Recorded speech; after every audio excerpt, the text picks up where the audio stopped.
Café Jurídico, episodio 6.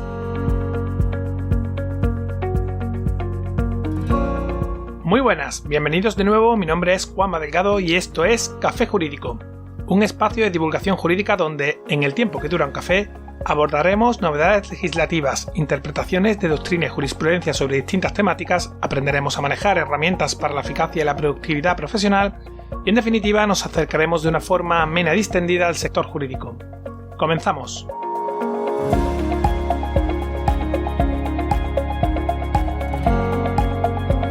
En este episodio, el jueves 17 de abril del 2020, ha venido a tomarse un café con nosotros un jurista y doctor en protección de datos que nos va a ayudar a cumplir con la normativa en un momento tan delicado como este en el que, como consecuencia del estado de alarma sanitaria por COVID-19, nos encontramos haciendo teletrabajo, lo que para muchas empresas es un escenario completamente nuevo que les expone a posibles brechas de seguridad y sanciones que echan la persiana a la mayor parte de los negocios por lo enorme de su cuantía. Un profesional cuya empresa ha implantado la protección de datos a más de 40.000 clientes por todo el territorio nacional y que seguro sus consejos van a resultar de gran utilidad. Pero antes, un día más dejamos nuestro correo electrónico para que puedas enviarnos tus dudas legales, pedir que tratemos un asunto concreto, mandarnos tu opinión o hacernos llegar cualquier cuestión u oportunidad de mejora. Ya sabes, abrimos un canal de comunicación directo contigo a través del correo consulta@cafejurídico.es. Estamos deseando recibir tus mensajes, así que no lo dudes, escríbenos ya, te estamos esperando. Como decía, tenemos al otro lado del micrófono a Isidro Gómez Juárez, jurista y doctor en protección de datos que coordina a nivel nacional el Departamento Jurídico de Audidat Protección de Datos. Buenas tardes, Isidro, muchas gracias por haber aceptado nuestra invitación y acompañarnos en este sexto episodio de Café Jurídico. Buenas tardes a todos, muchísimas gracias por haberme invitado, es un absoluto placer. Si te parece, antes de adentrarnos en materia y por si alguno de nuestros oyentes no tiene claro si está obligado o no por la normativa de protección de datos, te pediría que nos hicieras una pequeña explicación de en qué consiste la protección de datos y quién tiene que cumplir con lo dispuesto en la Ley Orgánica 3/2018. La protección de datos personales es un derecho fundamental de todos los ciudadanos europeos en general y de los españoles en particular. En este sentido existe una norma a nivel europeo, que es el Reglamento General Europeo de Protección de Datos, y una norma nacional, que es la Ley Orgánica de Protección de Datos y de Garantía de los Derechos Digitales, que tienen como objetivo principal proteger y amparar este derecho de todos los ciudadanos y que consiste básicamente en un control sobre su propia información personal. En principio toda esta normativa establece una serie de obligaciones que son para cualquier persona jurídica, digamos pues cualquier empresa privada, profesional, administración pública, que como consecuencia del desarrollo de su objeto profesional, de su objeto social o de su actividad profesional, necesite tratar información concerniente a personas físicas. Nombres, direcciones, teléfonos, etcétera, etcétera, etcétera. En este sentido, sí que es cierto que hay algunas entidades que son más sensibles hacia el cumplimiento de esta normativa, por ejemplo, un hospital o un colegio de niños, si bien es muy importante subrayar que ello no es óbice de que el resto de entidades que se puedan sentir o puedan tener una sensación de que están menos obligadas no estén igualmente obligadas a su cumplimiento. A grandes rasgos, simplemente por ponernos en contexto, ¿cuál es el régimen sancionador que tiene previsto la Ley Orgánica de Protección de Datos y Garantía de Derechos Digitales? El régimen sancionador contemplado en la normativa de protección de datos, constituida por el Reglamento General de Protección de Datos y la Ley Orgánica de Protección de Datos, consiste en la imposición de multas, son sanciones de carácter administrativo, son multas de carácter económico. Estas multas pueden alcanzar no es nada baladí, pueden alcanzar hasta los 20 millones de euros de multa o el 4% del volumen de facturación anual mundial de la organización, la cuantía que sea mayor en función de lo que estime la autoridad de control. No es normal que una empresa reciba una sanción de 20 millones de euros, es decir, esas sanciones se han de ponderar en función de las circunstancias de una serie de factores que han de ser tomados en cuenta a la hora de imponer la sanción que en su caso corresponda. Seguro que en estos momentos algún oyente puede estar preguntándose por qué vías pueda acabar siendo sancionado, es decir, quién se encarga de la inspección del correcto cumplimiento de la normativa y cómo pueden llegar hasta su empresa concretamente. La Agencia Española de Protección de Datos o cualquiera de las autoridades autonómicas de protección de datos que actualmente hay creadas en nuestro país, en este momento la catalana, la andaluza y la vasca, pueden iniciar un procedimiento de inspección o bien de oficio, porque considere que hay un determinado sector que necesita ser inspeccionado por su especial relevancia, por ejemplo el sector sanitario, sociosanitario, marketing, etc. O bien a instancia de parte, es decir, a raíz de la denuncia de un interesado, de un particular. Deciros que lo más común son las denuncias que son los procedimientos de inspección a raíz de la denuncia de un particular. Indicaros que un procedimiento sancionador en materia de protección de datos por parte de un particular es algo que es muy sencillo, puesto que no necesita ni abogado, ni procurador, ni hay que ir a ningún procedimiento judicial, ni nada parecido. Es un procedimiento administrativo, es un procedimiento muy sencillo, donde no conlleva ninguna tasa, donde no conlleva ningún coste para el denunciante y que además tiene varios canales para poder formular esa denuncia, donde el más habitual es una denuncia a través de la sede electrónica de la Agencia Española de Protección de Datos, www.aepd.es. Normalmente, y nosotros los procedimientos que tenemos más comunes, pues suelen venir o bien suelen ser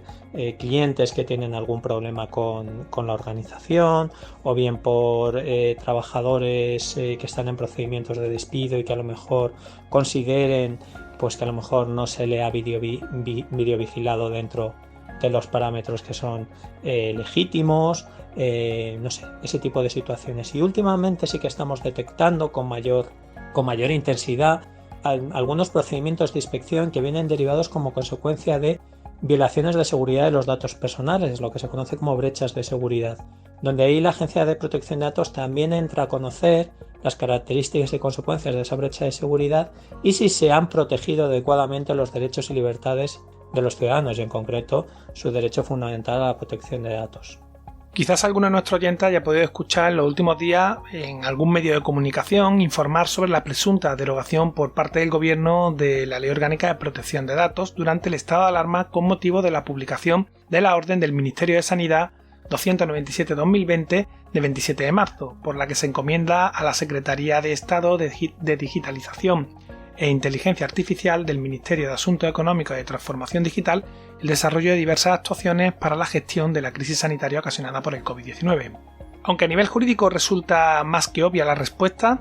¿es esto cierto o siguen intactas todas las obligaciones que nos has contado antes? La actual situación que estamos viviendo de extensión del virus COVID-19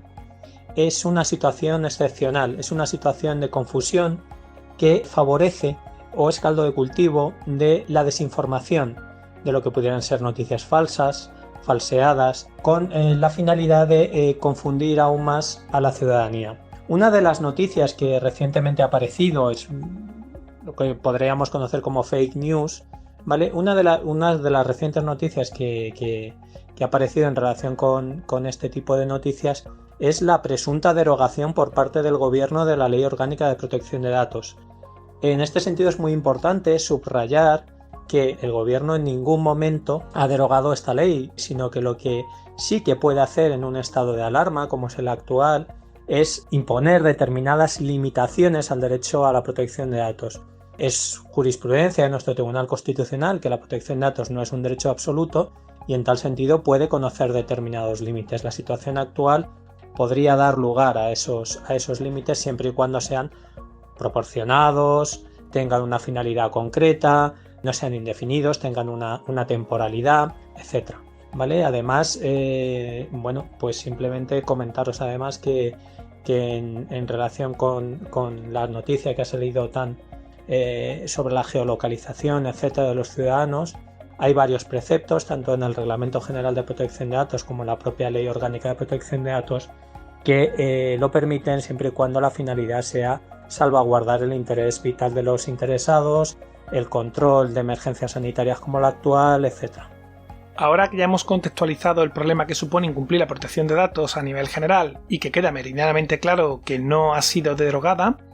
sí que me gustaría que explicara a nuestros oyentes en qué afecta el estado de alarma por emergencia sanitaria frente al COVID a esas obligaciones. La actual extensión la actual situación de extensión del virus COVID-19 y la consiguiente declaración del estado de alarma en nuestro país conlleva una serie de particularidades también en materia de protección de datos. El derecho a la protección de datos es algo transversal. Eso quiere decir que cualquier hecho que ocurre en cualquier tipo de organización normalmente suele tener una repercusión en materia de protección de datos. En este caso, la protección de datos, en el contexto o en la situación de excepcionalidad que estamos viviendo actualmente, afecta en varias, digamos, desde varios puntos de vista o desde varias ópticas. En primer lugar, en relación con los empleados. El empresario puede tener determinadas dudas en relación con cuestiones como si conoce que uno de los trabajadores está infectado por el virus COVID-19, debe hacerlo extensivo al resto de los trabajadores, puede comunicarlo, ¿no? ¿Podría, por ejemplo, el empresario tomar la temperatura de un trabajador cuando acude a su puesto de trabajo y tratar ese dato relativo a la temperatura del trabajador? Esa sería una de las, por ejemplo, uno de los focos que habría que ver, pero sobre todo, muy importante, con la actual situación de estado de alarma, lo que se ha producido es una descentralización de los sistemas de información y de la metodología de trabajo habitual que hay en las organizaciones o en las empresas. Fundamentalmente porque hemos cambiado de un esquema donde vamos a trabajar de manera presencial al centro de trabajo a un esquema de teletrabajo. Y eso genera una serie de riesgos, eso genera una serie de un nuevo escenario donde tenemos que asegurarnos desde el punto de vista de seguridad de los datos que esa información va a ser correctamente protegida y que todos los empleados que anteriormente trabajaban en nuestra organización y que ahora lo van a hacer desde un ordenador en casa, protejan adecuadamente toda esa información que, no olvidemos, es responsabilidad de nuestra organización. ¿Qué tipo de riesgos para la protección de datos aporta concretamente el teletrabajo? Como ya he apuntado en la respuesta anterior, básicamente el cambio de un esquema de trabajo presencial en la sede de las organizaciones a un esquema técnico-informático de teletrabajo conlleva la posible materialización de brechas de seguridad, de violaciones de seguridad de los datos personales que anteriormente pues no existían esos riesgos porque teníamos a todos nuestros trabajadores controlados con los ordenadores, unas medidas de seguridad, etcétera, que teníamos dentro de nuestra organización, pero ahora ya no es así. Ahora el trabajador está en casa, tiene un portátil o tiene una PDA o tiene un ordenador que no en todos los casos será propiedad de nuestra propia empresa, en ocasiones será el propio trabajador quien aporte esa herramienta de trabajo, es lo que se conoce en terminología anglosajona como Bring Your Own Device o BIOT, y lo cierto es que eso genera una serie de riesgos. El conectarte al sistema de información donde están todos los datos personales de la organización tiene que ser una conexión segura. Las contraseñas que yo utilicé para acceder a mi equipo de trabajo, el resto de personas que estén en mi entorno familiar que puedan conocer esa información, la documentación que yo maneje ahora en casa o incluso la utilización de nuevas herramientas informáticas que yo pueda utilizar con motivo de este nuevo esquema de trabajo, por ejemplo, aplicaciones para reunirme con mis compañeros. Yo antes me reunía de manera presencial, pero ahora, a partir de ahora, me voy a tener que reunir de manera virtual. Y en este sentido están proliferando muchísimas aplicaciones. Yo creo que la más conocida o la que ha tenido más impacto es una conocida como Zoom Video, ¿vale? Y tenemos que asegurarnos que todas esas aplicaciones que utilicemos también sean seguras desde el punto de vista de la ciberseguridad y desde la óptica de protección de datos personales. Son varias las noticias que han aparecido, por ejemplo, en relación con esta aplicación Zoom, donde el Instituto Nacional de Ciberseguridad de España pues recomienda su actualización a la última versión porque creo que la .9 tenía algún problema y entonces pues recomiendan su actualización. Entonces hay que estar muy atentos a todo ese tipo de cuestiones. ¿Podrías darnos algunos tips sencillos para poder prevenir las brechas de seguridad? La transición de un esquema de trabajo presencial a un esquema de teletrabajo es algo que debería de realizarse de manera ordenada, tranquila, etc. Pero bueno, lo cierto es que la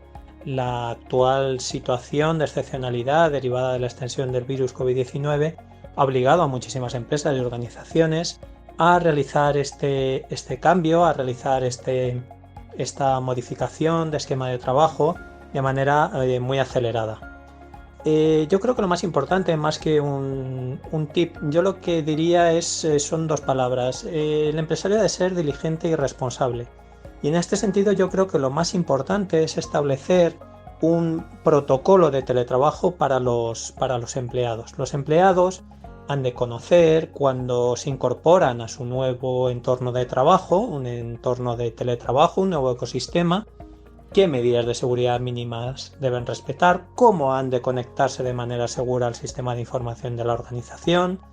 o por ejemplo desde qué dispositivos pueden hacerlo, desde cuáles no, qué aplicaciones han de utilizar para que todo sea seguro, por ejemplo en lo que se refiere a las reuniones con los compañeros, etc. Y una vez que tengamos todo ese protocolo, pues obviamente hay que hacerlo conocer a los empleados para que así lo puedan respetar. Con eso eliminaremos muchas posibilidades de brechas de seguridad. Y luego obviamente es trascendental la colaboración de nuestro proveedor de servicios informáticos en lo que se refiere a su diligencia y, digamos, eficacia en la construcción de ese entorno virtual. Se habla de redes privadas virtuales, es decir, tiene que ser un entorno seguro de comunicaciones entre la empresa y el empleado, ¿vale? Eso es lo que nos va a proporcionar esa seguridad y la probabilidad de que se produzcan o minimizar las probabilidades de que se produzca una violación de seguridad de datos en este nuevo ámbito de trabajo. Se nos va acabando el tiempo, pero me gustaría que muy rápidamente nos contestaras qué debiéramos hacer en caso de que ya sea tarde y nuestra empresa se haya visto afectada por una brecha de seguridad como la que nos has descrito. Si por desgracia nuestra organización se ha visto afectada por la materialización de una brecha de seguridad, lo primero y más importante que debemos hacer es adoptar todas las medidas de seguridad de carácter informático que nos ayuden a corregir o mitigar los posibles efectos de esa brecha de seguridad, así como a proteger los derechos y libertades de todas las personas que hayan podido verse afectadas por esa brecha de seguridad. Asimismo, y de manera complementaria a la implantación de esas medidas de seguridad, lo que hay que hacer es, en el caso de que la brecha de seguridad pueda haber tenido como origen un presunto delito, es comunicarlo a las fuerzas y cuerpos de seguridad del Estado. Esto puede ser, por ejemplo, en el caso de que hayamos recibido un ataque informático por parte de un hacker. Y en tercer lugar, y no menos importante, debemos de valorar si se debe comunicar o no esa brecha, si se debe de notificar o no esa brecha de seguridad a la Agencia Española de Protección de Datos, en cuyo caso tendremos que hacerlo valorando el riesgo para los derechos y libertades de las personas de esa brecha de seguridad, de la materialización de esa brecha, en base a tres factores: el volumen de datos afectados, el tipo de datos que se han visto afectados y el grado de exposición que han tenido, puesto que no es lo mismo una brecha de seguridad interna que a lo mejor esos datos estén en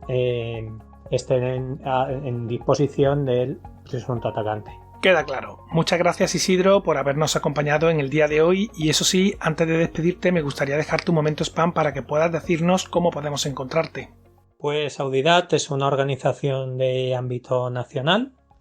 que tiene su sede en la ciudad de Albacete y que tiene más de 40 delegaciones distribuidas por todo el territorio nacional: Madrid, Barcelona, Córdoba, Segovia, Valencia, las islas. Si queréis, tenemos más de 15 años de experiencia,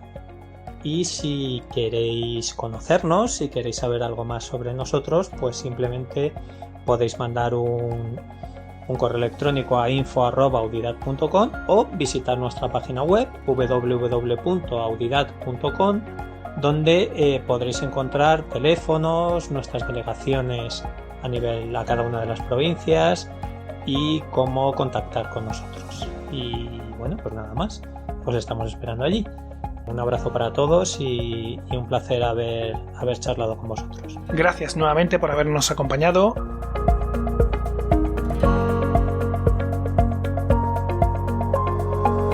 Hasta aquí el programa de hoy. Una vez más, agradecer el feedback y vuestras valoraciones de 5 estrellas en iTunes, iVoox, Spotify y YouTube. Suscríbete, es muy sencillo y es gratis, y con ello nos ayudas a crecer. Recuerda que emitimos programa los martes y los jueves a las 4:30 de la tarde.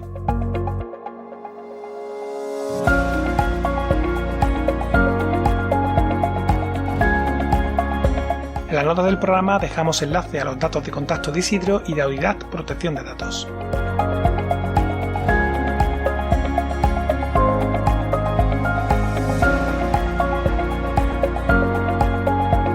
Muchas gracias por tu tiempo, nos vemos el martes 21 de abril, donde un día más, acompañados de un café, nos acercaremos de una forma amena y distendida a las novedades y cuestiones del sector jurídico. Entre tanto, quédate en casa y adiós.